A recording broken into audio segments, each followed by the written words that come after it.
Michael Boyle's StrengthCoach.com presents the Strength Coach Podcast, brought to you by Perform Better, the experts in functional training and rehabilitation. PerformBetter.com.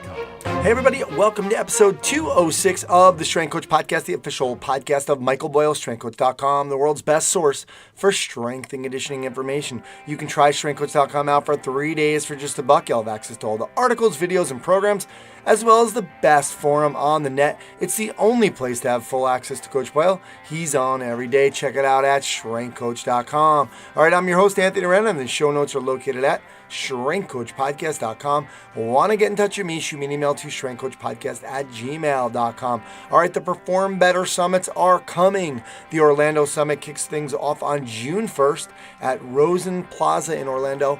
And actually, Perform Better has a special rate, so you want to check that out. Get that pretty quick because they don't guarantee the rooms there. So today I have three of the presenters on to talk about their topics. I have Robert Remedios, and he'll give us an overview of programming for performance, fitness, and function. Eric Cressey discusses long-term athletic development from little leagues to the big leagues. And Charlie Weingroff is on to discuss under the hood of motor skill acquisition. How do we learn to do what we do?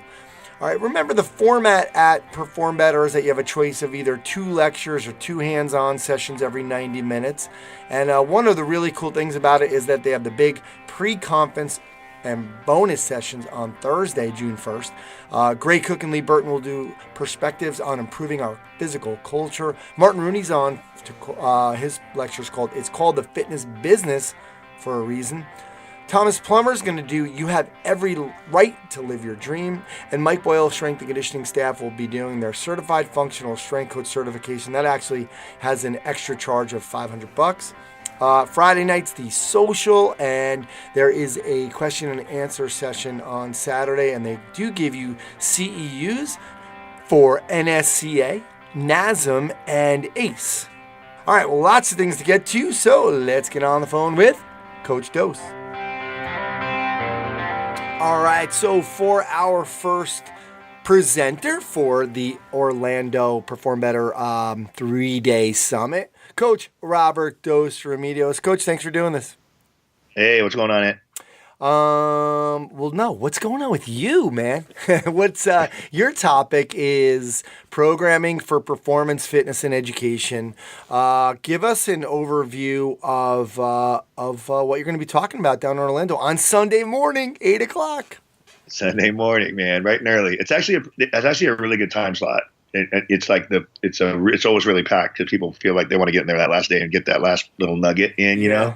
So unless they've gone out on the town or something a little too late on Saturday, I've had pretty good experience with Sunday morning slots.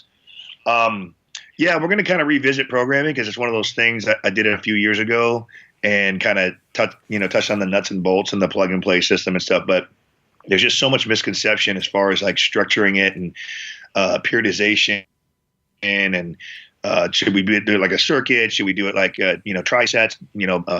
Supersets? So there's a lot of that kind of stuff out there, and I guess the answer is you could do all those types of things. So we're just going to like to delve into how we would optimize those sequences, and it's something that I actually do with like all the Equinox trainers when we do our staff educations there in programming is trying to say, how can you optimize that 50 minutes or whatever you have with your client from movement prep, soft tissue stuff, mobility work, right into their, structured workout, however that's going to look. Maybe there's mobility within it, maybe there's mobility afterwards, and then maybe there's cool down stretch at the end or some kind of a finisher and that kind of thing. So just to kind of give people, arm them with some knowledge as far as what's the best way to kind of optimize that chunk of time you have with them. And I know a lot of trainers actually nowadays, even at Equinox, do 30-minute sessions. So that's the thing. How can we get the most bang and then still not just jump in without being warm or ready or prepped? We still got to have that sequence when we would tweak it a little bit and get them going. We'll do a complex, that kind of thing, get their body all juiced up, and then go right into a, kind of a pretty high intensity circuit or density session or something like that. So that's kind of what we're playing with, and it goes across everything. So, we're talking about from a general population standpoint, somebody's running a studio, somebody's doing one-on-one training in a big box, somebody's doing small groups, somebody's doing athletic teams. It all, I always say it goes back to power training, where we're trying to coach and teach for more or less for performance, and then the cosmetic side, the aesthetics of it happen. Obviously not by design of that workout, but just kind of as a byproduct, I guess you'd say.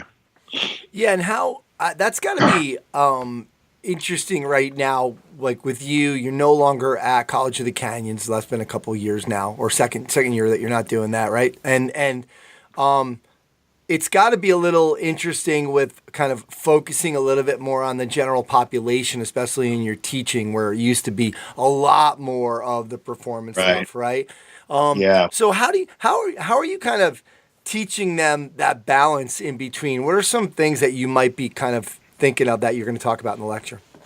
Well, it's one of the things I'll just, we talk about programming power. So, Alan and Rachel College will talk about this as well. No matter who their clients are, we always try to program that as part of one of the essential things we're going to hit in every session. So now it's going to look different, right? So it's going to look different if I have, a hockey player or a basketball team or volleyball girls or something that power choice of exercise might look different than it might be for, a 70-year-old man or a stay-at-home mom or, a weekend warrior or something. We might have some different choices in exercise. So we'll talk about those types of things, like what would be more appropriate, what kind of things have the best kind of learning curve so we could teach it and excel in it pretty quickly. And we'll talk about stuff with, using super bands and just really trying to work that triple, quadruple extension, med ball stuff that we can do and not have to worry about, like, oh my God, do I want this to have to teach this person, muscle snatches or clean pulls and things like that. So that's one of the main things we look at, because the rest of it,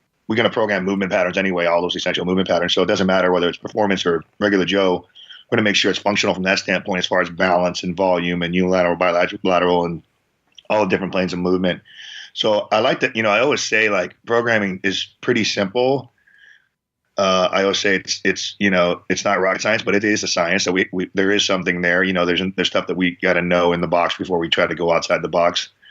And I think a lot of times people try to skip that and they just say, oh, I'm just going to make this up myself, or all I need to do is carries, or it's not quite that simple, right? So we want to make sure that we understand why we're doing what we're doing, and then what's the best way to kind of plug in. What should that template look like, basically? Yeah, and I think the challenge a lot of times in general pop becomes, okay, I got this guy who's here twice a week, this guy who's here 3 days a week, this guy who's here 4 days a week. So obviously we're trying to get in what we can in the 2 days a week, and then with the 4 days, it's obviously we can do a lot more. And your templates, a lot more leeway. Yeah, and your templates have, like, if anybody has ever bought any of your products, like you have those Excel files where you can just kind of, it becomes a lot easier with the 3 days and 4 days, right? Yeah, exactly. Or you could just say, hey, you know what? I have somebody 3 days a week and I want to do these 2 full body sessions, and this other session, treat it like a bonus session, right? We make it more of a metabolic day. We make it more of a fun kind of boot camp kind of day with them. So you're not really necessarily like counting reps. You're just doing time sets or something with them, and you're doing stuff that we say would be in the other category, like it's a lot of the sled work and the carries and the battle ropes and stuff like that wouldn't necessarily fit into a push pull, knee dominant, hip dominant, that kind of thing. So it gives you a little more cushion when you have that ability to say, like, I talked to a couple trainers that have their clients 4 or even 5 days a week sometimes. I mean, you've got the ability to do so many things with them, and then you can really zone in on, like Alan talks about the hierarchy of needs, right? So like you could say, you could focus more on, they want to work more of their upper body, or they want to work more on their hips and their legs. Like, then we can do extra stuff and have, designated days where I'm doing a bunch of sled work to really target the lower body, a posterior chain or something with them, because that's something that's really important for them when they want to look and feel a certain way. So we kind of do in addition to those other things. We wouldn't replace those other things, but now we have a chance to do in addition. But most people, I guess, would be 2 or 3 times a week. It's probably pretty standard, I think, with most of the clients. Absolutely. And let me ask you this, because I've been thinking about this a lot, especially since you and I did a lot of stuff for Nike with the app and the Nike training app. And I've been thinking about this a lot because I've always had this thing about warm-ups, and where I teach people this kind of extended warm-up, but I tell them after a while, once they learn it, like, pick what you want out of this now. Just kind of out of this little group here, give me one or two, or change the reps around.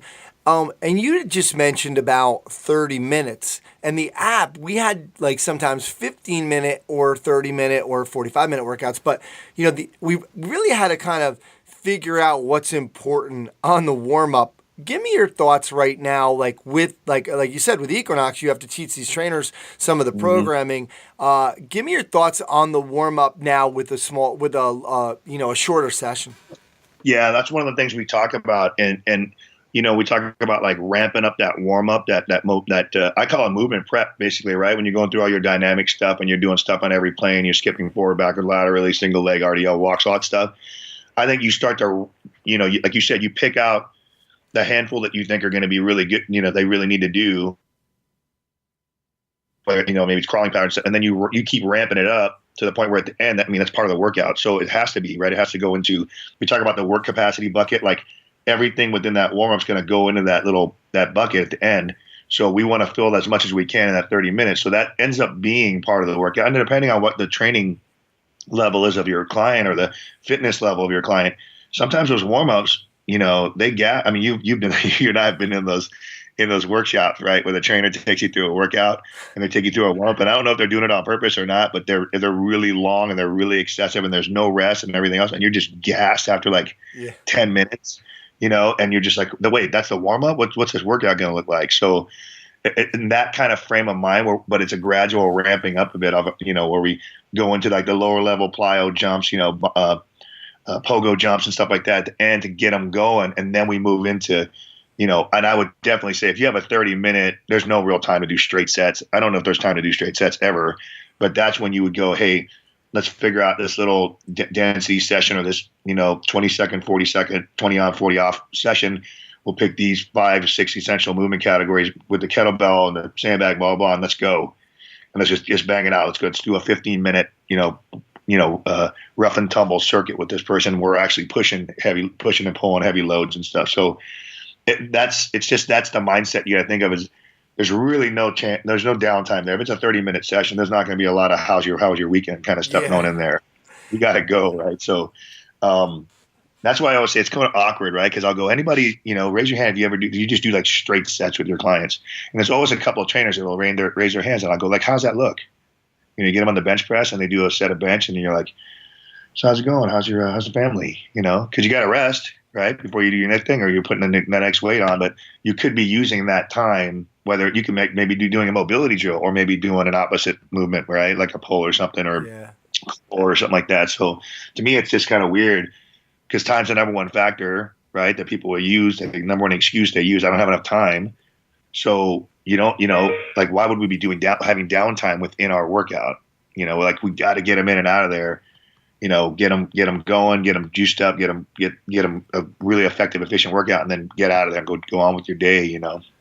Absolutely, yeah. I've done some warm ups where I might get on the foam roll for like 2 minutes or something just to kind of get myself into it, do a little breathing, and then if I don't have much time, my warm up will be like push ups, a light deadlift with a kettlebell. Because if I know I'm doing swings, I'll do a deadlift just to kind of do the pattern in the warm up. If I knew I'm doing presses, I'll do some push ups for my warm up. If I know I'm doing rows, I'll do some TRX or something like that, or even just some body weight lunges.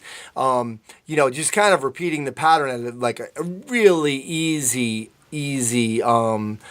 set of stuff, almost like that's my first set, but it's an easy set. You know what I mean? Yeah, one of the things that we've always used, and you've seen my stuff before, is just that real basic kettlebell complex, right? So we'll just, with the moderate weight, nothing crazy, and we'll just bang out 10 goblet squats, 10 RDLs, 10 swings, right? And the heart rate goes through the roof. I don't care if you're grabbing the 35-pound kettlebell. Your heart rate's going to go through the roof no matter what. It's the sheer volume, those 30 reps. So, and then we may go to the ground and maybe do like 10 judo push-ups or something, and all of a sudden, you're ready to go. There's no doubt that you're juiced up at that point. Yeah. I think it's sometimes some of it is a little bit of some of the warm up. I think we've sold people on this. I think we're just saving our ass a lot of times. Like kind of ease into it. But sometimes we know we've gone out and done things, and I haven't warmed up at all. Maybe a cup of coffee. Right. Well, I think the example, I can't remember who said it way back when I first started coaching, was yeah, it's important, it's good and everything, but what about that guy that sits on the bench the entire time in an NBA game and then comes in at rips off his sweats and takes off his shooting shirt and jumps in the game with 2 minutes to play and scores 8 points, sprinting up and down the court? Like, where was his warm up at? Yeah, He sat there for an hour, So, or I don't know how politically correct, but the one was it? It was an old coach. I can't remember who it was. It was an old strength coach back in the days. And he'd say, all that warm-up stuff's overrated, right? Well, we know it's pretty important stuff. But he'd say, you ever see a criminal pull his hamstring on cops when he's running away from the cops? Stuff like that. It's so true. Or the cop. I've seen the cops pull the hamstring. Of course. Come on. Good stuff. All right, Coach. Well, your session will be on Sunday morning in Orlando, and that's Sunday, June 4th. But the Orlando early bird special is ending soon, people. So make sure you get out there. So, Coach, thanks for doing this. Hey, thanks for having me. All right, so we are back with our second presenter, and that is Eric Cressey. Eric's actually in the car right now, coming home from Florida. Eric, thanks for doing this.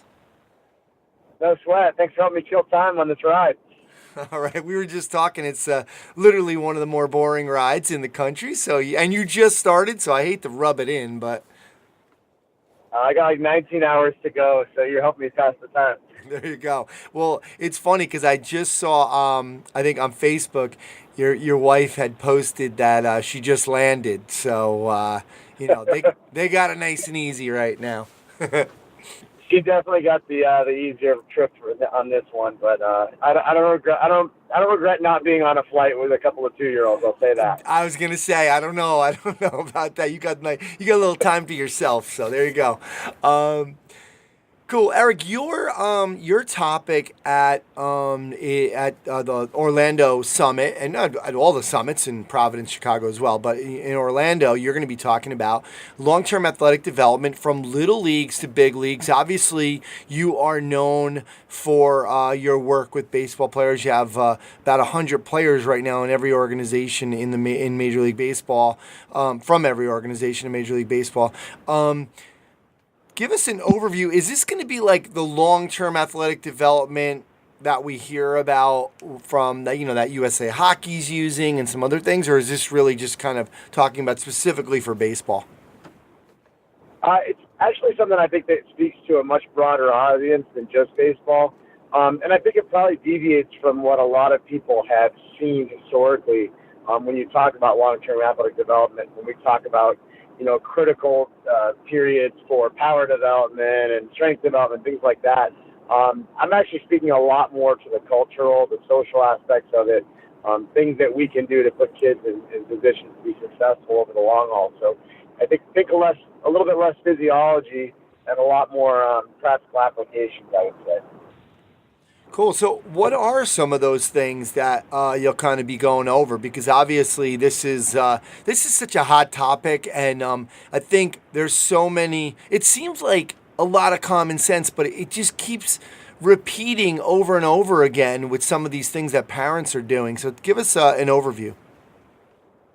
One of the things that I'm going to speak to is that the reason that appropriate athletic development long-term scenarios are losing out is because the short-term game scenarios often come across as a lot more sexy.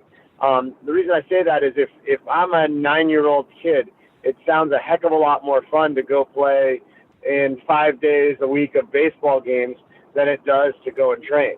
Like, that's just the honest to God truth. And I think people lose sight of that is, we want to talk about the physiology and the nerdy training conditioning stuff and all that stuff. And, kids and parents tune you out when you speak over their heads like that. So what we need to do is we need to figure out more tactful ways to deliver these messages of, trying to prepare yourself for the stresses that athletics and life throw at you. And I think a lot of that is done through, good cultural interventions, good ways to create the ideal social setting to deliver those messages. So, I joke it's kind of like giving the puppy the pill. You need the peanut butter to make it a little bit more palatable, And I think we get too caught up in, reading textbook facts and things like that about, injury rates and how early sports specialization interferes with motor development and these things. what we need to do is figure out why aren't we the more appealing option? Why isn't our strength and conditioning facility or our multifaceted athletic development approach as sexy as playing in 9 golf tournaments every month?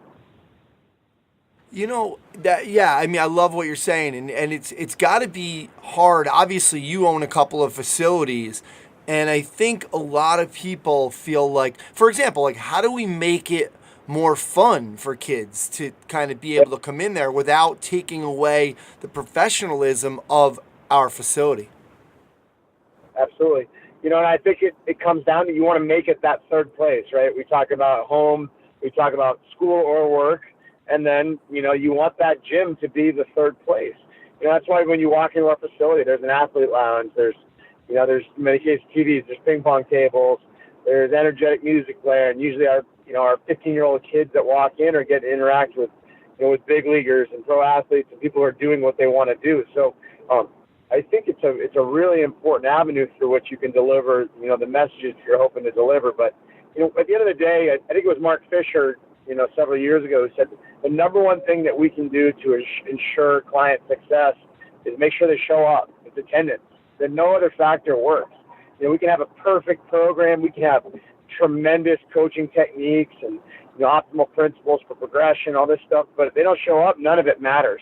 So I think it's really, really important to make sure that your place is a welcoming atmosphere, that kids are really, really excited about being in. And, as we look at, kind of the youth sports landscape, like, early sports specialization is not going anywhere, right? If you think all these travel soccer organizations are just going to magically disappear because, the NSCA publishes another article that says that early sports specialization is bad, like, it's just not going to happen.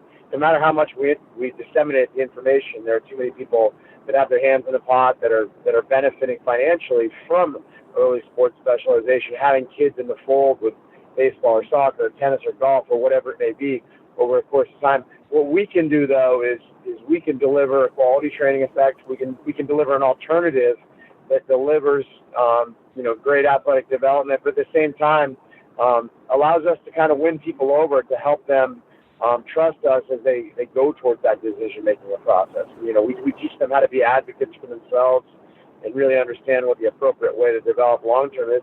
And we also do is we highlight examples of, hey, these 5, 6, 7 big leaguers that are at the facility right now, all of these guys were 2, 3 sport athletes back when they were in high school. You're at age 14, you don't need to pick baseball only. You can still do other stuff. It'll help you out long-term.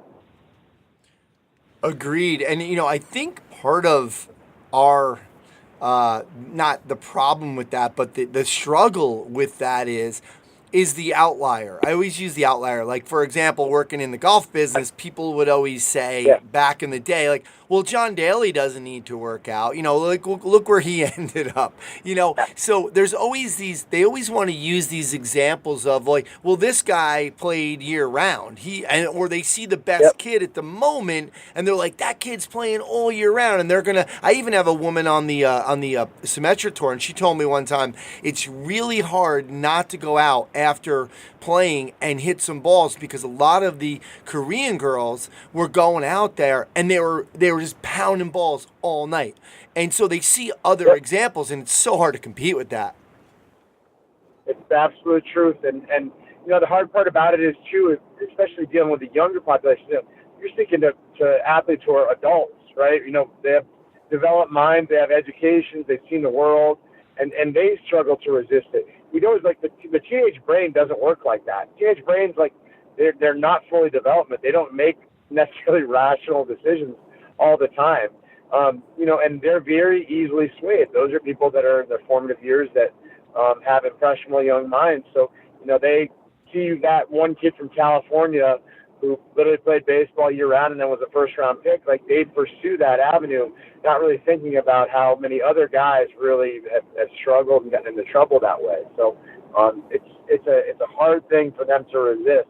But that's why it's so important for us to highlight these successful avenues of guys that we've had, who have done multiple sports and done it for an extended period of time and swear by it. Very cool. Well, I'll just remind people that I just filmed a bunch of Strength Coach TV episodes, and Cressey Sports Performance was one of them. And we're releasing that in a couple weeks, and you're going to be able to see the way they did this facility, where you have this great lounge in outside of the facility, or like almost like by the offices, but then inside there's another lounge. So it's really cool the way you set it up, so people can tune into Strength Coach TV just to see. That's one thing that we can do. So, but Eric, thanks so much for coming on, and we're looking forward to long-term athletic development from little leagues to the big leagues. That's in Orlando, Providence, and Chicago. Thanks for coming on. Thanks for having me. All right, so we are on part 3 of our special episode with the Perform Better Summits, and I have on Dr. Charlie Weingroff, and Charlie is he's not only going to be in Orlando, he's going to be in Providence and Chicago as well, and his topic is called Under the Hood of Motor Skill Acquisition. How do we learn to do what we do? Charlie, thanks for doing this. What's up, man? How are you? Thanks for having. All right, bud. Cool. Give us an overview of what this is all about. Well, it's kind of funneling a lot of the words into the realities of science, and I think one of the kind of underlying messages that I'm trying to address here is there seems to be like a lot of different models, and a lot of them, if not all of them, are like good models that are trying to teach us things that would fall into the category of stability or motor control or inner core, a lot of things that a lot of intelligent people talk about, but they all use different words to describe the same thing. So what I tried to do is strip back a lot of the commercial words and what's in the literature, what's in the science, and what continues to reveal itself is motor skill acquisition, even more so than motor learning. Because I think when we talk about motor learning, we see those words attached to a lot of lower level rehabilitation process. Not lower level like they're not important, but things maybe more to the left, things that maybe our therapists and chiros would be doing a lot more at. But if we call it motor skill acquisition, we can look at it from many, many different levels on how do you learn how to flex your hip at a very fundamental level. How do you learn how to do a squat at a general level? How do you learn how to swing a golf club at a very complex level? The cool part is that we seem to learn skills, whether they're very simple or very complex, under the same set of rules. And just like most of my talks, I try to tell a story. And the story that we're telling with this talk is the different levels of how we learn and for who, where sometimes we have to achieve mobility because you don't have the joint positions to actually have a chance to learn. And then how do we actually learn something the first time? And then the third chapter of the story is how do you demonstrate these skills over and over and over again under a lot of different conditions, which would be considered mastery of skill. So we use some different examples to talk about those 3 parts of actually the learning process and setting ourselves up to learn, where now if there's a motor skill or motor control exercise, now we're learning what is the science behind that. Because another underlying message that I feel like I've stuck with throughout all my talks, I think this is year 7 or 8, I think once you know the science and we understand why things are happening, there's much less debt to the speaker, there's much less debt to the model, and you can really make it your own once you really are exposed to at least what we think is why these things are happening and why they're working. I think for me, I always kind of get stuck a little bit on this idea of being able to teach some of these movements. Even if somebody does, I feel like, I think it's hard to explain, because I mean, like, just hearing what you're talking about, and I've seen you speak on this as well, but it's so hard because sometimes there's so many different components and you're right, it kind of struck me like there is so much language out there in different ways and you don't know where to go first and you wonder, is this person just a motor moron, or do they not have mobility, or do they not have the stability? And there also doesn't seem to be enough kind of standards like throughout the industry to kind of say this is really what you need. Yeah, I agree with everything that you're saying. And this weird thing has happened to me as the years go on. I'm actually like growing up and maybe getting more mature. I can't believe it's actually happening. Don't let it happen. Oh yeah, oh man, it's this awful thing. It's actually making my skin crawl. Where I'm actually, instead of running down that road, because I actually agree with you, because I think people intentionally try to make it more complicated to create more exclusivity to their model. So instead of doing that, and which is what I just did, I want to try to deconstruct why the components to those models actually work. Let's pull out the general concepts that really don't tell you what exercises to pick or even what roads to go down, but then you kind of build your own infrastructure based off of the hard science that all those different models would share. But other things that you described, I think what's probably most common, particularly if you're working with the general population, the reason that we can't change how people move is because they don't actually have the mobility to achieve these different positions. Because mobility is hard to achieve if it's truly mobility. It takes time. It takes a lot of time under tension. Sometimes if we're looking to expedite that process, it takes manual therapy, needles, hands, scrapers, blah, blah, blah, all these different tools that in the hands of a trainer, it's just not the most efficient choice. So instead of recognizing that that really is the limiting factor, which is going to be a big part of this talk in terms of identifying mobility or degrees of freedom, because again, people define mobility in different ways. It's really frustrating.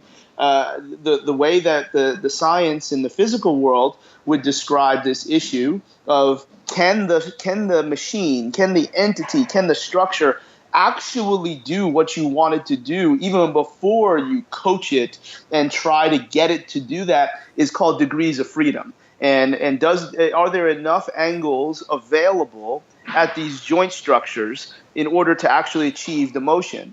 And if we don't have that, that's the first step in motor skill acquisition. But because it's the hardest and because it's typically not the most efficient process for a non-manual therapist to be achieving, they just jump into the second or even the third categories of precision of skill or mastery of skill. And then we have marginal success at precision or mastery of skill because we're not even set up to succeed well in the first place. And that goes back probably a couple years of my talks where we talked about lateralizations and regressions, where basically if you don't have the degrees of freedom or the mobility to do the exercises you want, let's identify the physiological response and pick a different exercise where they do have the mobility, where you can teach them how to do the movements. That's a different concept. But here, for every bit that I'm going to try to explain why things work,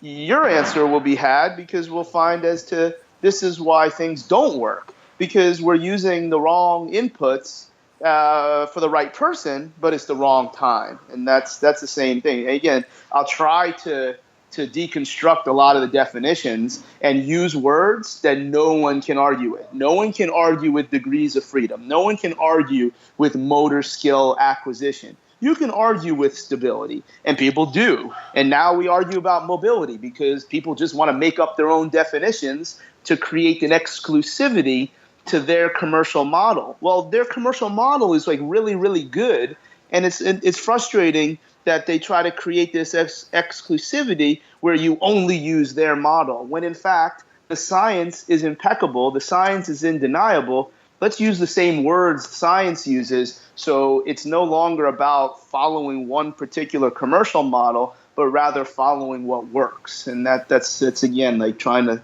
create some solutions for the very things that you're mentioning. I love it. So interesting. And I think I feel sorry for you because this thing, it's like, there's so many questions. You must get bombarded afterwards because there's so many variables. Like, for example, like, you obviously, I saw you at World Golf Fitness Summit doing this talk. And I mean, obviously golf's going to be different from another sport, from another sport, from another sport. And I'm sure they bombard you with, hey, Charlie, what about this situation? Yeah, well, and that's don't you don't have to feel bad. I'm gonna do okay, especially if we're talking about Orlando, because I might have some other things to do in Orlando that'll make up the difference. There you go. First of all, I never mind answering questions, and I think a lot of people know that about me. That since the email became live, I don't think there's ever been a time where I haven't at least answered the first email. So I don't mind at all. I think something Coach Boyle taught a lot of us a long time ago. There was a time where we were that person asking the question, and I've made the commitment to always answer, especially at Perform Better, where you're literally working. And I also feel a tremendous responsibility to perform better, that you're not just there to talk. Just walking around the halls, if by answering someone's question, you can somehow make their experience better, where they have a better view, even if they don't buy anything from Perform Better, that when they leave there, it was Perform Better that created that experience for them. So I'll answer anything, and hopefully no one ever I usually don't get that rap that, oh, yeah, they made me feel stupid when he asked the question. If I do make you feel stupid, like I failed. So I hope I don't do that. But the fact of the matter is that we're always looking for a cookbook. So you have to know your end game. And that takes us to another talk that was a couple years ago, Start at the Finish, where tell me what you want to finish at. So do you want a 3 on your FMS active straight leg raise? That's a very constrained skill where we know the degrees of freedom, and then we attack precision and mastery of skill. If you don't have the degrees of freedom, but you're telling me you want a 3, then there's a different set of inputs. Now, with the complexity of something like golf, precision of skill requires an enormous amount of degrees of freedom. Golf, precision of skill isn't the problem; it's mastery of skill. I think a lot of people can do a golf swing to a desirable fashion once, but they can't do it all the time. That's because we're not analyzing all the different variables for mastery of skill. So maybe come to my talk. We'll talk more about the differences between precision of skill, which really amounts to doing it correctly one time, and mastery of skill, which means doing it correctly under many, many different circumstances and times. So they both require the same degrees of freedom, but the processes are a little bit different. But what is the same is that you have to know what the end game is. And the more variables there are, the more you need to control. That's motor skill acquisition. You just have to know where you're going. And most of the time people are looking for that cookbook for their particular skill. Do joints have the ability to get in the right positions to absorb adaptive stress? If they do, let's choose the proper skills that will achieve motor learning, and then coach it with what we think is the most efficacious approaches to coaching. And then lastly, control for unique and random variables. So I've left a lot out that we talk about in the talk, but that's really how we're going to try to fill in the topic sentences of the paragraphs of these chapters. Very cool. So interesting. Love it. Well, that's you are speaking on Saturday. You're on Saturday. Yeah. Cool. Good day. Good day. I'm in your. I think I'm in your Derek Jeter spot. I'm hitting second. Oh, nice. Nice. That's an honor. All right. I'd rather be Barry Larkin, and because he's actually from Orlando. All right. There you go.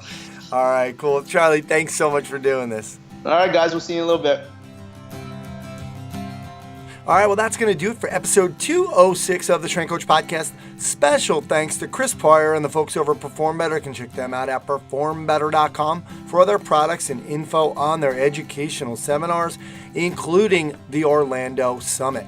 All right, thanks to Robert Dosh Remedios, Eric Cressey, and Charlie Weingroff for sharing their topics at the Perform Better Summits. And remember, you can try strengthcoach.com out for 3 days for just $1 and you'll have access to all the articles, videos, and programs, as well as the best forum on the net. It's the only place to have full access to Coach Boyle He's on every day. To access that offer, go to strengthcoach.com. Click the Join Now button to get started on your trial. My name's Anthony Rana. You can reach me at strengthcoachpodcast@gmail.com. Thanks again, and I'll speak to you next time.